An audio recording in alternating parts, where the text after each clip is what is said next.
अस्सलाम वालेकुम जी, welcome to another episode of Samaa podcast. मैं आपका host Hamza Sajid Rana.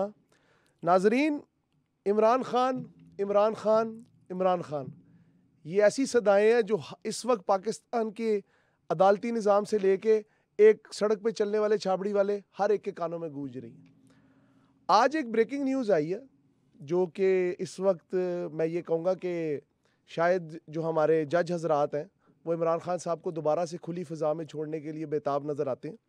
Chief justice साहब ने ऑर्डर दिया है कि इमरान खान साहब को अपने दलाइल की इजाज़त दी जाए और उन्होंने इस्तग़ासा को कहा है कि वो वीडियो लिंक को ज़रूर मतलब जितनी जल्दी हो सके उसके ज़रिए उनको लिंक करें अदालत से, ताकि वो अपनी बात उन तक डायरेक्ट पहुंचा सकें और एक जो कैदी होने के जो भी उनके आप समझ लें कवायद ज़वाबित हैं वो पूरे कर सकें।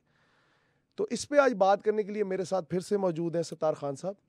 Sir, very warm welcome. Thank you sir, आज ज़रा रोशनी डालें कि इमरान खान साहब, मुझे तो ऐसे लगता है जिस तरह वक्त के साथ साथ कोई अवतार बनते जा रहे हैं, एक लीडर वाली हैसियत से वो बहुत आगे निकल गए। आप क्या समझते हैं इस बारे में? एक फिल्म आई थी, इंडिया की फिल्म आई थी विद्या बालन की। जी। विद्या बालन अच्छी लगती, मुझे भी अच्छी लगती है। अच्छा। तो उस फिल्म में था कि फिल्म इंडस्ट्री की कामयाबी के लिए या किसी फिल्म की कामयाबी के लिए किन चीज़ों की ज़रूरत होती है या कौन सी चीज़ें ऐसी हैं जिनकी वजह से कोई फिल्म कामयाबी की ज़मानत वो बन जाए। तो उन्होंने कहा 3 चीज़ें होती हैं। उन्होंने कहा बताएं 3 चीज़ें क्या होती हैं। उन्होंने कहा एंटरटेनमेंट, एंटरटेनमेंट एंड एंटरटेनमेंट। अच्छा। पाकिस्तान की सियासत के हवाले से अगर आप बात करें कि पाकिस्तान की सियासत क्या है, तो मेरी तरह का बंदा बोलेगा पाकिस्तानी सियासत के 3 हिस्से हैं या पाकिस्तानी सियासत में कामयाबी के लिए 3 का होना ज़रूरी है। ठीक तो है। मुझसे कोई पूछेगा खान साहब ये बताएं 3 हिस्से कौन से, अच्छा। तो मैं कहूँगा इमरान खान, इमरान खान, इमरान खान। आज के दौर में सियासतदान एक हद तक मकबूल होता है। सियासतदान की मकबूलियत पूरी दुनिया में रही है। मुख्तलिफ ममालिक में ऐसे ऐसे सियासतदान हैं जो बहुत मकबूल रहे हैं, लेकिन वो सियासतदान थे। इमरान खान सियासतदान नहीं है, कोई और चीज़ है। ये कोई और चीज़ बन चुका हुआ है। आप कभी इमरान खान के सपोर्टर की तरफ देखें, उसकी आंखों की तरफ देखें, उसके चेहरे का उतार चढ़ाव देखें, चेहरे के तासुरात देखें। वो जब इमरान खान को सुन रहा होता है, अगर इमरान खान खुद बोल रहा है तब, या कोई इमरान खान के बारे में बात बता रहा होता है, तो आपने सिर्फ इमरान खान के सपोर्टर के चेहरे की तरफ देखना कि किस निगाहों से वो देख रहा होता है, उसके तासुरात क्या, उसके तासुरात क्या होते हैं। आप वाकई यकीन करो कि अगर आप इस पे गौर करना शुरू कर दो, इसको ऑब्जर्व करना शुरू कर दो बड़ा क्लोजली, तो आप महसूस करना शुरू कर देंगे कि जो इमरान खान का सपोर्टर है वो इमरान खान को सियासतदान के दर्जे से बहुत ऊपर ले जा चुका है। इसकी वजह उनकी वो क्रिकेट की फ़ैन फॉलोइंग नहीं?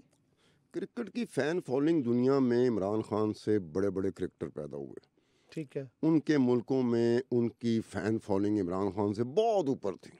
ठीक हो गया। जब कपिल देव कपिल देव 1983 का वर्ल्ड कप इंडिया जीत के आया था जी, तो इंडिया में यही कहा जाता था, बल्कि इंडिया की प्रधानमंत्री, इंडिया की कांग्रेस, इंदिरा गांधी, हाँ जी, पार्लियामेंट, लोकसभा, राज्यसभा यही कहती थी कि लगता है कि इन दिनों इंडिया में एक शख्स रहता है जिसका नाम कपिल देव है। अच्छा, इस हद तक इस हद तक चला गया। मैं बता रहा हूँ ना कि पॉपुलैरिटी, और भी बड़े लोग हैं। मतलब मैंने कपिल देव का कहा कि 1983 की बात है, उसके बाद फिर कई लोग ऐसे पैदा हुए, सचिन तेंदुलकर जी, उससे पहले जो मेरा फेवरेट इंडियन खिलाड़ी रहा है वो सुनील गावस्कर रहा है। हाँ जी, मैं उसके बारे में भी, फिर विराट कोहली आ गया, धोनी आ गया और प्लेयर आ गए। बिल्कुल। तो वो वजह नहीं है। फिर क्या वजह, ऐसा क्या फैक्टर है कि लोग इमरान खान को ना एक जैसे कहते हैं, अब वो उनका जुनून है। आप उनके सपोर्टर से कोई बात करें, आप उनके सपोर्टर को कोई दलाइल दे लें, आप उनकी ज़ाती ज़िंदगी पे बात कर लें, आप उनके मिजाज पे, उनकी शादियों पे, वो उनके पास आगे से 1 करोड़ दलाइल होते हैं। वो उनको मतलब जो शख्स इमरान खान के सपोर्टर से दलाइल के साथ बात करने की कोशिश करता है, मुझे मेरी हंसी निकल जाती है कि आप दलाइल अगर देने हैं तो सतार खान के सामने दो, सतार खान उसके जवाब में दलाइल से आएगा। ठीक। अगर मैं किसी के इश्क में और मैं किसी की पूजा करता हूँ, आप मुझसे बात करें, क्या आप समझते हैं कि आपके दलाइल मुझ पे चल जाएंगे? या आपके दलाइल के जवाब में मैं दलाइल दूंगा। सिंपल सी बात है, मैं तो इश्क में मुब्तला हूँ। तो ये तो फिर अंधी तकलीद हुई। अंधी तकलीद एक और होती है। अंधी तकलीद जो होती है ना, उसमें और इश्क में फ़र्क होता है। इश्क होता है कि इसका कहीं ना कहीं जाके ना इश्क रूहानियत की तरफ भी ले जाता है। ठीक है। रूहानियत में ये होता है कि आपको पता है कि इश्क के मामले में कहते हैं इश्क हकीकी एक लफ्ज़ होता है। जी बिल्कुल है। उसके हकीको तो बनाने वाला जो आपको पैदा करने वाला है उसके साथ इश्क हो जाता है। क्रिएटर, ठीक वो बिल्कुल डिफरेंट है।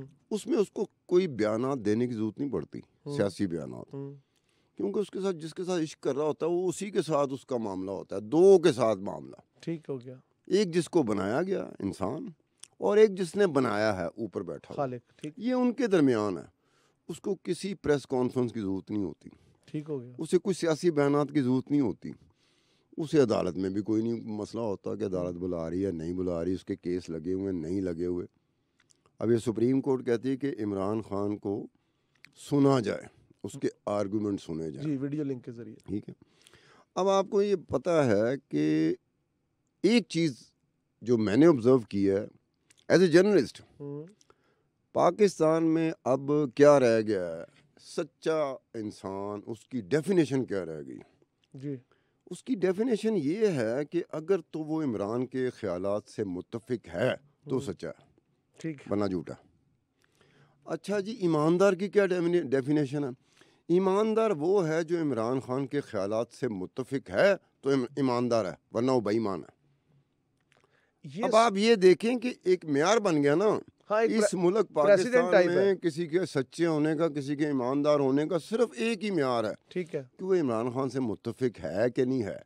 अगर इमरान खान से मुत्तफिक है तो वो सच्चा है, ईमानदार है। ठीक हो गया। अगर इमरान खान से मुत्तफिक नहीं है तो वो झूठा और बेईमान है। अब ये म्यार रहेगा, मेरा आपका पर्सनल कॉन्डक्ट या किसी का पर्सनल कॉन्डक्ट वो बीच में से हट चुका, वो मैटर ही नहीं करता। वो मैटर ही नहीं करता। अब ये देखें ना, इस तरह की जो मैं पॉलिटिकल, मेरी बीट कभी भी नहीं रही। मैं हमेशा से इन्वेस्टिगेशन करता था, डिपार्टमेंट में घुसता था, वजारतों में घुसता था, सरकारी महकमों में घुसता था, कोई फाइलें निकालता था, कोई डॉक्यूमेंट्स निकलवाता था, मिन्नतें तरले करके। ऐसे थोड़ी होता है कि हमारे पास कोई अथॉरिटी नहीं है। इट्स नॉट इजी, बिल्कुल, कि हम जाएंगे किसी के पास तो सरकारी बंदे का फलानी फाइल हो, नो वे एट ऑल। हमें कल्टीवेट करने पड़ते थे सोर्सेस। ठीक हो गया। अच्छा, वो लगा साथ साथ पॉलिटिक्स, चूंकि पाकिस्तान में हमेशा से पॉलिटिक्स लोगों की पसंद में टॉप पे रही है। बिल्कुल, लोग पॉलिटिक्स पे बात करना पसंद करते हैं। ठरक कह लो, हाँ ठरक है ना, इससे बड़ा ठरक पाकिस्तान में नहीं है। आप सियासत में बात करें, ओहो, हर बंदा आपसे जब भी कभी होता है सबसे बड़ा पॉलिटिकल ज्यूरिस्ट लगेगा आपको। मैं आपको बताता हूँ कि मुझे ये करना पड़ता था। बस मुझे पता था कि ये बंदा सियासत में बात करेगा। यार मैं क्या, मुझसे और भी बातें करो, मेरे पास और बेशुमार बातें हैं जिसके डॉक्यूमेंट्स मेरे पास पड़े हैं। तुम सियासत पे बात कर रहे हो, एक ही टॉपिक, ठीक है, ये टॉपिक। अब सियासत में रहते हुए ये सिचुएशन मैंने पहले कभी ऑब्जर्व नहीं की थी, मेरी ऑब्जर्वेशन में नहीं आती थी। जुल्फ़िकार अली भुट्टो, जब मैं जर्नलिज्म की दुनिया में आया तो 83 में आया था, 1983 में। ठीक, मुझसे 4 साल, मेरे जर्नलिज्म में आने से 4 साल पहले जुल्फ़िकार अली भुट्टो को फांसी दी जा चुकी थी। ठीक, हम लोग तकरीबन ये कह लो स्टूडेंट थे, मतलब ठीक, मैं समझ, ठीक है ना। जब जुल्फ़िकार अली भुट्टो को फांसी दी जा रही थी, जुल्फ़िकार अली भुट्टो जेल में था, बेनज़ीर भुट्टो जेल में थी। ये बेनज़ीर भुट्टो की वालदा और जुल्फ़िकार भुट्टो की एहलिया नुसरत भुट्टो ये जेल में थी। पूरी पीपल पार्टी की क़यादत जेल में थी। पूरी की पूरी पीपल पार्टी, जो जाले होते थे ना, वर्कर होते थे, वो शाही किले में बंद होते थे। सिनेरियो कुछ ऐसा ही था। कैसा? जैसा आज? No no no, not at all, it's totally different. वो था पॉलिटिकल कन्विक्शन और कमिटमेंट के लोग थे वो। ठीक, अगर आप ये कहें कि वो भुट्टो के आशिक थे तो ये थोड़ा सा, इसको आप कह रहे हैं, आप डिफाइन नहीं कर सके सही तरीके से। उनकी पॉलिटिकल कन्विक्शन और पॉलिटिकल कमिटमेंट थी, जो पहली दफ़ा उन्होंने देखा कि सियासत को एक अवामी रंग दे दिया गया। जुल्फ़िकार अली भुट्टो ने सियासत को अवामी रंग दे दिया था। उससे पहले सियासत ड्राइंग रूमों की जीनत बनती थी। अच्छा, मतलब जिसका अवाम के साथ कोई ताल्लुक नहीं, डिबेट ऑफ द रिच कह सकते हैं। वो जुल्फ़िकार अली भुट्टो सियासत को गलियों में ले आया, आम बंदे की, और उसका एक ही नारा था जो मुझे भी पसंद था।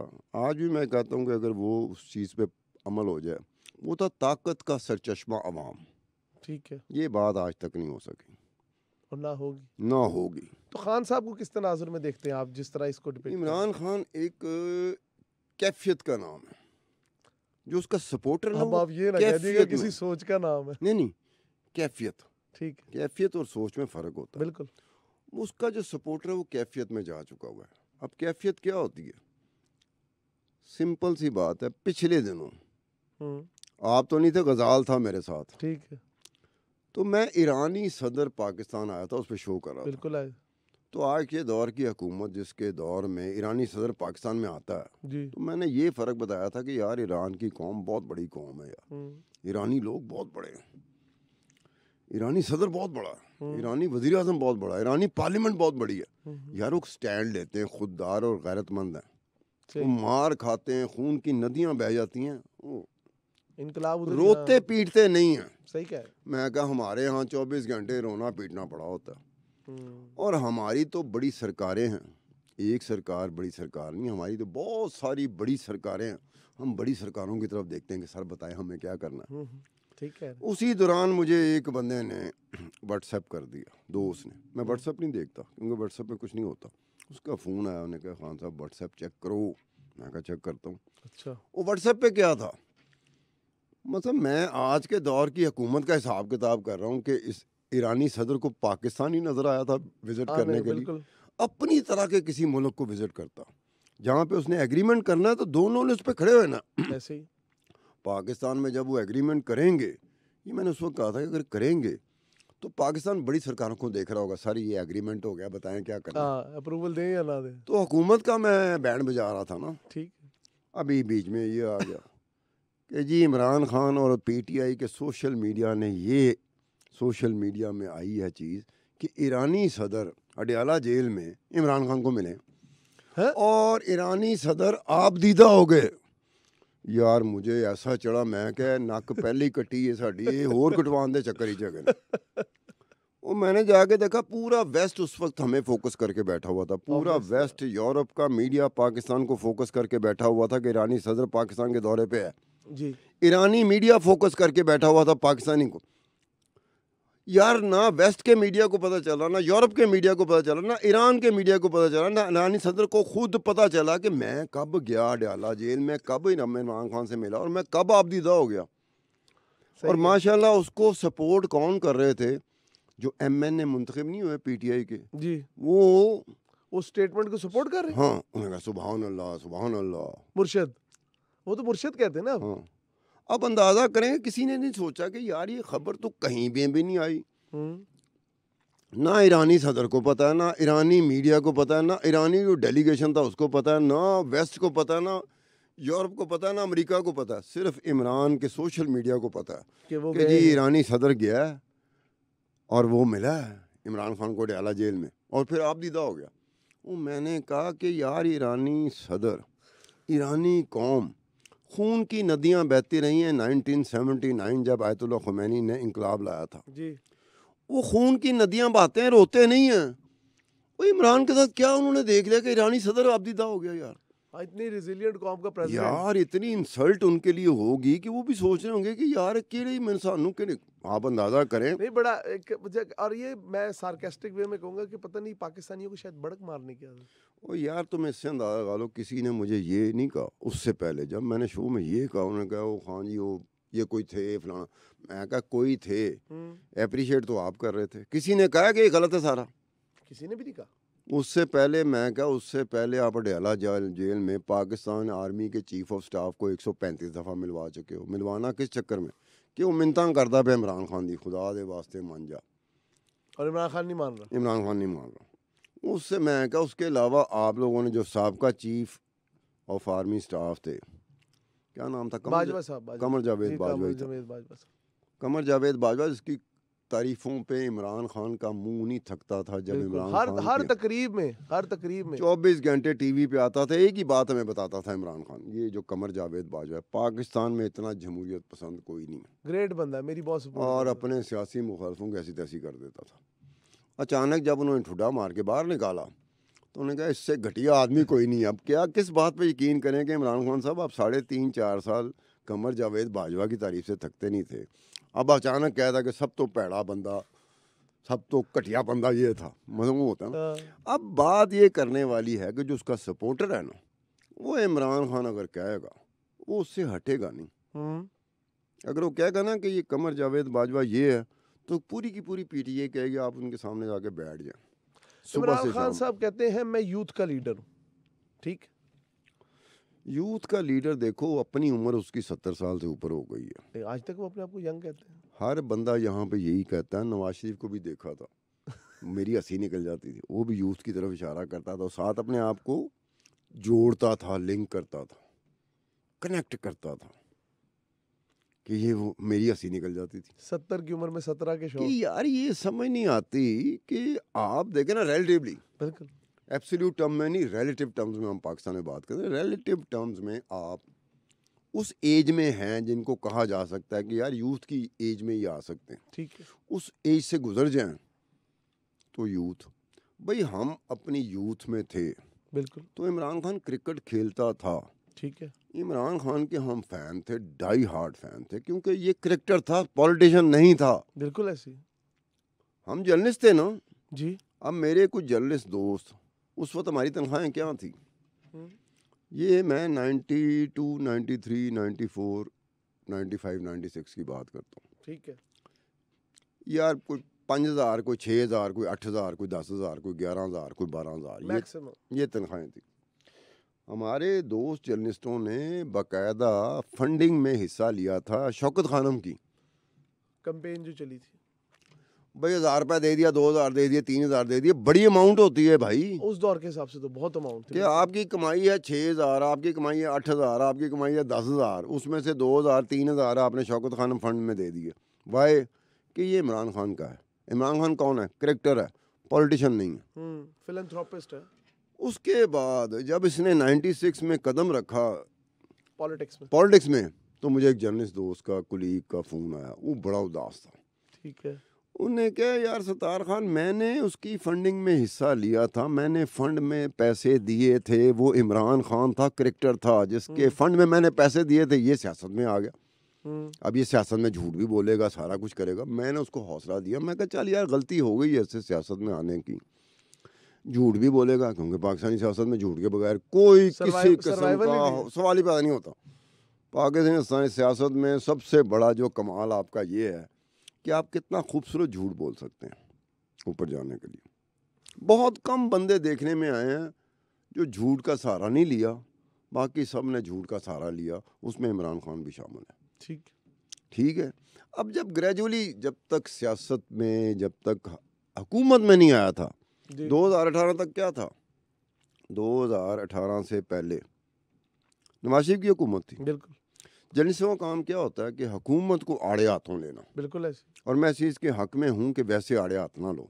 ठीक है। आपके पास दस्तावेजाती सबूत हैं तो फिर लें आड़े हाथ। ठीक है। हम लोग यही काम करते थे, कुछ और जर्नलिस्ट थे, मीडिया पर्सन थे, वो यही काम करते थे, डॉक्यूमेंट्स की तलाश में रहते थे कि क्या नवाज शरीफ ने किया, क्या उसकी हुकूमत ने किया, क्या शहबाज शरीफ ने किया, क्या उसकी हुकूमत ने किया, क्या आसिफ अली जरदारी ने किया, क्या उसकी हुकूमत ने किया। हम इसकी तलाश में रहते थे। ठीक। डॉक्यूमेंट मिलते थे, उड़ा देते थे। अब मेरे जैसे कई लोग इनके हीरो थे, पीटीआई के हीरो थे, तो मैं इनको कहता था भाई इस वक्त हुकूमत है नवाज शरीफ की, तो हमने तो नवाज शरीफ को आड़े हाथों लेना ना। तो आपके हीरो हम लोग बन गए। एम ही मेरा एक कुलीग दोस्त था, वो कहता खान साहब इसकी अपनी हुकूमत आने दो। अच्छा, वो एडवांस में बात करता था, मैं उसके हक में नहीं था। कब की बात है? 2018 से पहले की। अच्छा, उनको पता था कि मतलब एक कुछ लोग होते हैं जिनको होती है, सेंस होती है, मुझे नहीं है। मैंने कहा नहीं यार, इमरान खान उस तरह का साबित नहीं होगा जिस तरह से आपकी एप्रीहेंशंस हैं। उन्होंने कहा खान साहब इन्होंने आन दे तो लग पता जाएगा। मैं कहा यार ये जी भी बात करता।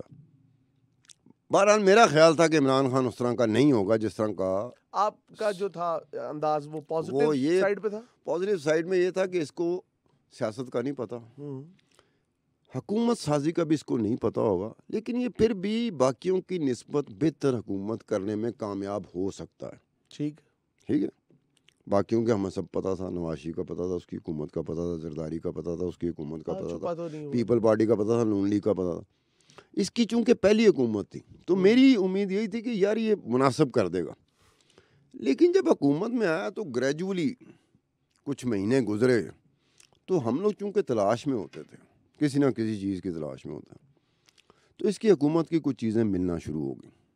ठीक है। तो मैंने कहा यार ये चलो अनाउंस देते हैं कि पाकिस्तान में जो भी आएगा, एक बात हमजा हमेशा के लिए ज़हन में रख लो, जी। पाकिस्तान में जो निज़ाम सिस्टम बन चुका है, जो कोई भी हुकूमत में आया भाई उसकी मजबूरी है या उसकी ज़रूरत है कि करप्ट प्रैक्टिसेस करनी मतलब तो फिर इसका मतलब है ये भी एक प्रैक्टिस का हिस्सा है।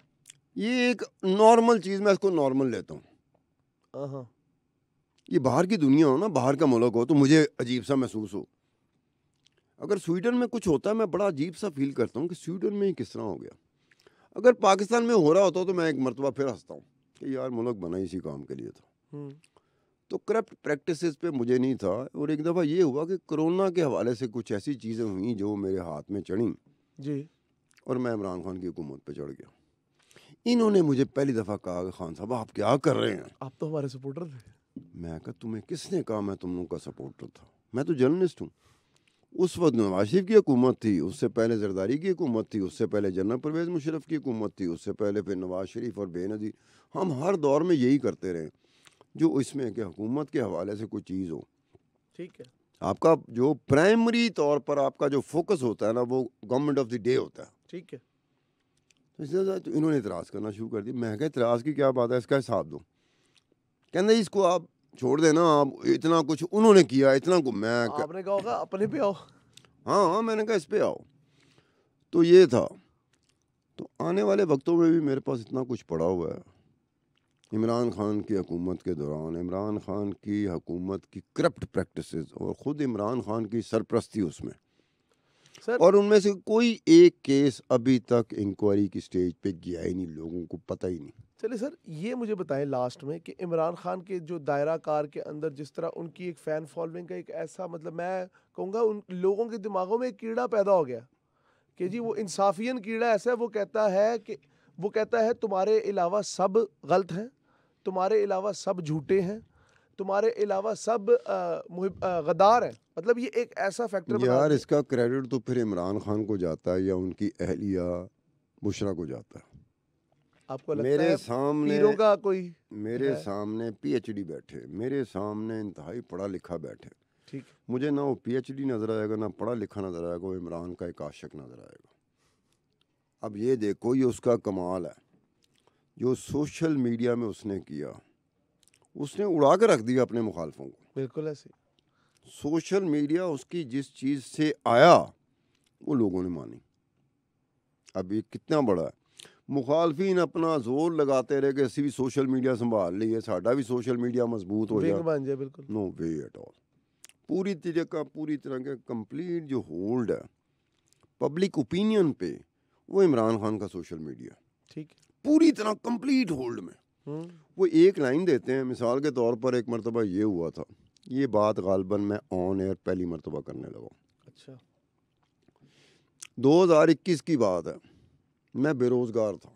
मैं 3 साल तो बेरोज़गार रहा हूँ, मुझे किसी ने मुंह नहीं लगाया किसी चैनल ने। ठीक।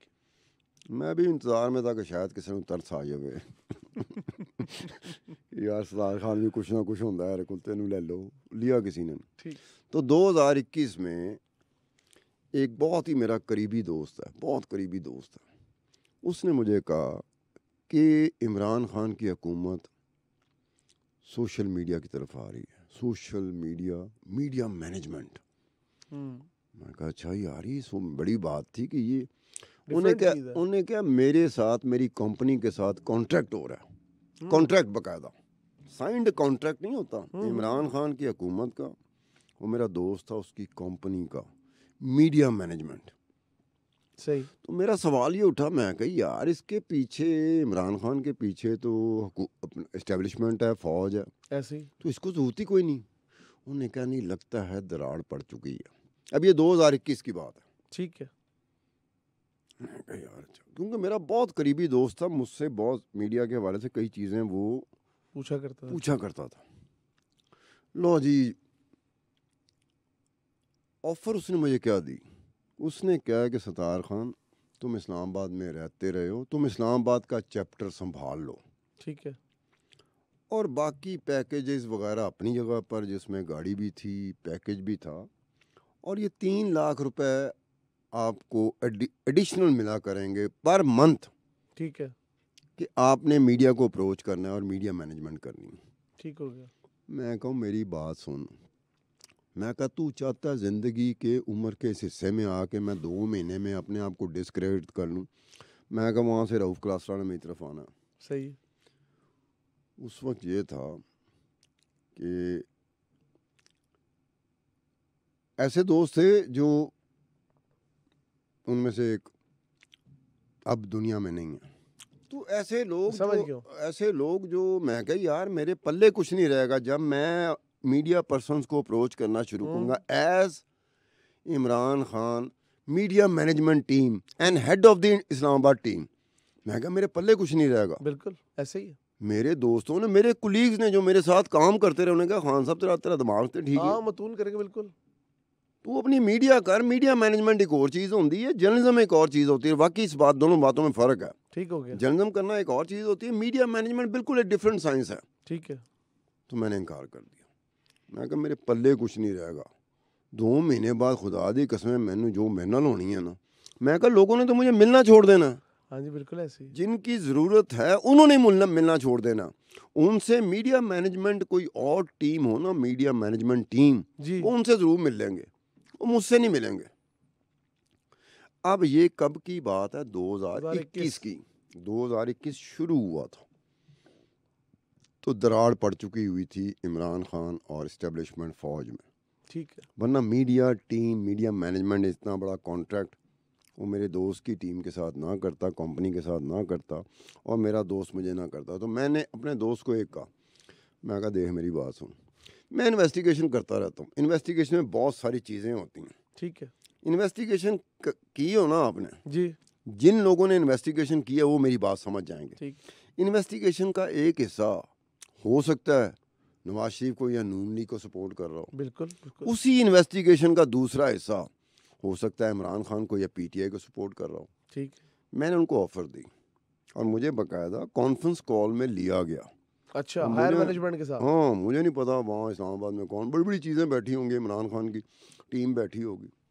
तो मैंने उनको ये प्रपोजल दी, मैं कि मैं ये कर सकता हूँ कि इन्वेस्टिगेशन में करता हूँ, जो चीज़ें आपको सपोर्ट करेंगी ना वो मैं करूँगा, वो मैं आपको भेज दिया करूँगा, समझा दिया करूँगा बैक चैनल से। ठीक है। उन्होंने कहा ओके डन। मैं फिर ये करता था कि भी ये हिस्सा है। और एक बात मैं बता दूं जी, वहाँ से और उसके बाद कई वाक़यात ऐसे हुए जहाँ से मुझे पता चलना शुरू हुआ कि इमरान खान की मीडिया मैनेजमेंट या सोशल मीडिया, इसमें इंफॉर्मेशन बहुत कम होती है, प्रोपेगेंडा ज़्यादा होता है। ठीक है। वहाँ से मैंने गेज करना शुरू किया। मैं क्या, जब मैंने दिया कि यार ये इन्फॉर्मेशन है, ये इन्फॉर्मेशन है, ये और इसमें फलाने में 350 सफ़ात थे ऑफिशियल डॉक्यूमेंट्स के, फलाने के इतने थे, तो मैंने जो इन्वेस्टिगेशन करनी होती तो मेरे लिए बहुत आसान हो जाता। आप तो पूरा महीना लगा रहे हैं, 6 महीने लगे रहे हैं, आपको नहीं पता चलेगा। सही बात। तो ये है, तो बड़ा बगौर ये कॉन्फ्रेंस कॉल 2-2 घंटे की होती थी। सतार खान साहब लगे, अच्छा ये मैं भेज रहा हूँ, इसमें फलाना पॉइंट है, फलाना पॉइंट है, फलाना पॉइंट है। तो ये जब लेते थे ना, तो जिस तरह से मुझसे गुफ्तगू करते थे, मुझे साफ पता चलता था कि इनके पास इन्फॉर्मेशन नहीं है और ये प्रोपेगेंडे की तरफ इनका फोकस है ज़्यादा। मैं कहा प्रोपेगेंडा मैं नहीं कर सकता, ठीक है, मैं उसमें नाकाम आदमी, मैंने ज़िंदगी में प्रोपेगेंडा नहीं किया, ये चीज़ कर सकता हूँ।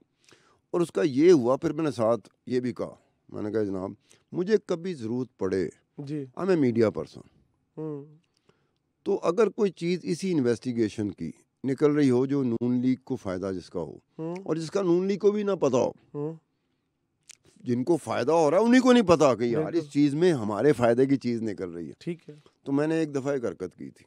क्या? एक ने मुझे फ़ोन करके ना इनमें से कहा, खान साहब आपने क्या किया? मैं कि यार मैं किसी का पाबंद नहीं हूँ। ये जो फॉरेन फंडिंग थी ना, फॉरेन फंडिंग का पूरा जो स्क्रूटनी कमेटी बनी थी इलेक्शन कमीशन ऑफ पाकिस्तान की, इसकी रिपोर्ट थी, पता नहीं 350 सफ़े या 400 सफ़े या 400 से ऊपर सफ़े। ठीक है। इसमें ऐसे ब्लंडर मारे हुए थे स्क्रूटनी कमेटी ने, आज तक मैं कह सकता हूँ, हो सकता किसी वक्त मैं यहाँ समा में भी कर रहा हूँ, ब्लंडर मारे हुए हैं, जिसका फ़ायदा इमरान खान को होता है। नहीं तो मेरा कहना, अच्छा मैंने ये किया तो ये बड़े खुश हुए, इन्होंने अपने अपने तरीके से उसे इस्तेमाल किया। मीडिया मैनेजमेंट थी ना, मीडिया टीम थी, अपने अपने तरीके से यहाँ से वहाँ से वहाँ काट काट के। तो ये हुआ जब मैंने उसी में से एक किया, ठीक है, तो मुझे कहीं मौका मिला, मैंने कहा जी स्क्रूटनी कमेटी की, इलेक्शन कमीशन ऑफ पाकिस्तान की स्क्रूटनी कमेटी की रिपोर्ट किसी ने पढ़ी है? मुझे पता पाकिस्तान में पढ़ने की आदत नहीं है। नहीं यहाँ पे तो चंद अखबार ए- नहीं पढ़ते लोग। हाँ, चंद एक हैं जिनको आदत होती है, जो एक उनके बगैर गुजारा नहीं होता। उसमें ये था कि 2013 में जहाँ से ये सरदार अयाज सादिकी है जी, इसके मुकाबले में खड़ा था इमरान खान 2013 में लाहौर से। बिल्कुल ऐसी है। तो पैसे बाहर से आए थे फॉरेन फंडिंग में, जी, जो इमरान खान के सपोर्टर थे। तो कुछ $1.25 लाख $1.5 लाख थे। अच्छा, अब उसको कन्वर्ट करो 2013 के हिसाब से कि पाक रुपये 90-95 रुपए का था डॉलर। ठीक है, तो $1.25 लाख $1.5 लाख आया था। अब उसमें कॉलम बने हुए थे, पैसे जो भेज रहे थे। तो किसी ने गौर नहीं किया कि 5-6-7 कॉलम है, 5-6-7 कॉलम आए हैं तो पाकिस्तानी पढ़ता ही नहीं, वो डर जाता है बेचारा, घबराता। आदत नहीं ना, बाहर की दुनिया को आदत है, इंडिया को आदत है। तो कॉलम में लिखा हुआ था कि ये पैसे जो है ना, ये इमरान खान की 2013 में सरदार अयाज सादिक के ख़िलाफ़ लाहौर का हल्का, मैं भूल गया हूँ कौन सा हल्का था, उसके लिए पैसे हैं। ठीक है, और उसमें इमरान खान के लिए जो कैप है ना वो, और टी शर्ट्स मोस्टली इस पे खर्च होंगे। ठीक हो गया। इसके अलावा था कि जहाँ पे कैप्टन सफदर इलेक्शन लड़ रहा था केपीके से, मानसेरा पता नहीं मुझे कौन सा हल्का है। जी, मानसेरा बनता है क्योंकि मरी में तो शाहिद खान साहब थे ना। नहीं, मैं केपीके की बात कर रहा हूँ, जहाँ कैप्टन सफदर इलेक्शन लड़ रहा हाँ था। जी, वो मानसेरा का एरिया बनता है। उसके पैसे थे। ठीक है, वहाँ से पीटीआई का बंदा खड़ा था। उसके बाद एक और कॉन्स्टिट्यूएंसी थी जो कराची की थी, जहाँ से एमक्यूएम का कैंडिडेट खड़ा था। अब मैं अपने हवाले से चीज़ें कर रहा था, मैंने तीनों को बयान कर दिया कि यार इतने पैसे लगाने के बावजूद फॉरेन फंडिंग, जो इमरान खान के सपोर्टर हैं बेचारे, जो इमरान खान की मोहब्बत में हैं, उन्होंने इतने पैसे भेजे, ये इन 3 हलकों में लगे जितने पैसे थे, उसके अलावा बाकी पैसे तो और बड़े कामों में लगे। ये तीनों कॉन्स्टिट्यूएंसीज में इलेक्शन हार गए। बिल्कुल ऐसे ही हुआ था। मुझे फिर सरदार अयाज सादिक की टीम के किसी बंदे का फ़ोन आया। What he said? मैं कहा खान साहब ये सानू पता ही नहीं।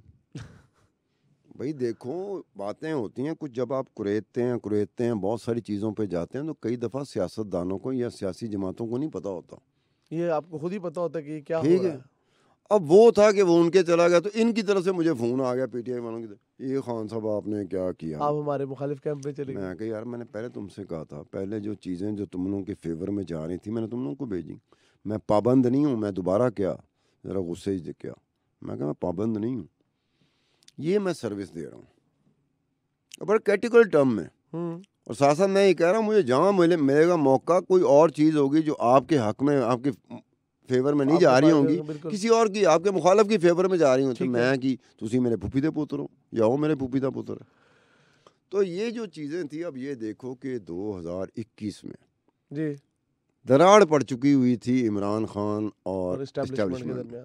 ये कैसे मैं कह रहा हूँ कि 2021 में एक एग्रीमेंट होता है मेरे दोस्त की कंपनी के साथ मीडिया मैनेजमेंट के लिए इमरान खान का, और फिर बकायदा एक टीम रखी जाती है। लाहौर में एक टीम बैठती थी जिसको मैं देखने जाता था। कोई 8-10 बंदे बैठे होते थे, ठक लगे होते थे। तो मैं कई दफ़ा ये कहता था, दोस्त आगे से कन्वे करता था कि सितार खान ने ये कहा, तो मैं उनको कहता था कि यार ये देखो आपकी पॉपुलैरिटी बहुत नीचे आ रही है, लोग आपकी पसंदीदगी में बहुत फ़र्क पड़ा हुआ, आपके मुखालिफ कोई मार का नहीं मार रहे, बिल्कुल ऐसे, लेकिन आपकी कमज़ोरी से उन्हें फ़ायदा पहुंच रहा है। आपने जिस तरह की अपनी कमज़ोरी है उसमें भी बहुत सारी चीज़ें हैं जो आपकी कमज़ोरी नहीं है, आपकी जहालत की वजह से आपकी कमज़ोरी बन रहे हैं। बिल्कुल ठीक है, आप इग्नोर कर रहे हैं, आप नज़रअंदाज कर रहे हैं, आपके नज़दीक वो इम्पोर्टेंट ही नहीं है, आपके नज़दीक वो इम्पोर्टेंट नहीं है, तो ये कर ले। तो 2021 में ये हुआ था, तो मुझे पता चल गया था क्योंकि मैंने दोस्त से कहा, उसने कहा यार एक बंदा है, उसने मुझे ये बात की है कि अब हमारे और फ़ौज के इस्टेब्लिशमेंट के रास्ते जुड़ जाएं। ये 2021 की शुरुआत है, मतलब जनवरी बाई चांस है ना, बाई चांस अगर ये एग्रीमेंट मेरे दोस्त की कंपनी के साथ इमरान खान का और पीटीआई की हुकूमत का ना होता तो हाँ, कहाँ से पता लगता? मुझे कहाँ से पता लगता। तो उसके बाद एक साहब मिले थे, वो भी इमरान खान को खैर बात कह गए, बहुत करीब थे इमरान खान के। नाम डिस्क्लोज करना चाहेंगे? नहीं यार छोड़ो, बुरा सा लगेगा, वो भी कहेगा यार ऐसा। मतलब इमरान खान के बहुत करीब था और इमरान खान को छोड़ गया। He is a known personality, known personality, और जो वुज़रा थे, ठीक है, वो उसके थ्रू इमरान खान तक अप्रोच करते थे, वो इतना इम्पोर्टेंट था। उसने ये बात मुझे बताई कि खान साहब उनका किबला अलग, हमारा किबला अलग। बहुत शुक्रिया सत्तार खान साहब। कहने का मकसद ये है कि आज की डिस्कशन से जहाँ तक मैं आपकी बातों को रीड कर पाया हूँ कि हमारे लोगों में ना शख्सियत परस्ती का एक मादा पाया जाता है। वो एक शख्स के गिर्द अपना सारा आईना बना लेते हैं और उसी शख्स को खुदा का अवतार समझ के और उसके ना मतलब पीछे चल पड़ते हैं। कहने का मकसद ये है, जिस तरह सत्तार खान साहब ने कहा कि हम लोगों के दिमाग में ना एक तो बात यह है कि हम बहुत बड़ी बड़ी छोड़ने के आदी। दूसरा, उन्होंने कहा कि जब आप किसी इंसान के इश्क में मुब्तला हो जाते हैं ना, तो उसकी गलतियाँ, उसकी कोताहियाँ आपको नज़र नहीं आती। और अक्सर ये बात ज़ुबान ज़दे आम है और माशरे में बड़ी कॉमन है कि इश्क और शिरक में ना बहुत कम फ़र्क है। तो मुझे ऐसे लगता है कि पीटीआई का सपोर्टर शायद इश्क में इस हद तक आगे निकल गया है कि वो किसी भी बात को, किसी भी दलील को वो इस मुताबिक नहीं समझता कि जो उसके मुर्शद के। अब पीटीआई के अंदर एक ये भी नैरेटिव है कि लोग उन्हें मुर्शद मानने लगे। तो काइंडली पहले मुर्शद का किबला दुरुस्त कर लें या अपना किबला दुरुस्त कर दें, फैसला हम आप पे छोड़ते हैं। समा पॉडकास्ट के साथ अपने होस्ट हमजा साजिद राना को इजाज़त दीजिए। अल्लाह हाफ़िज़ व नासिर।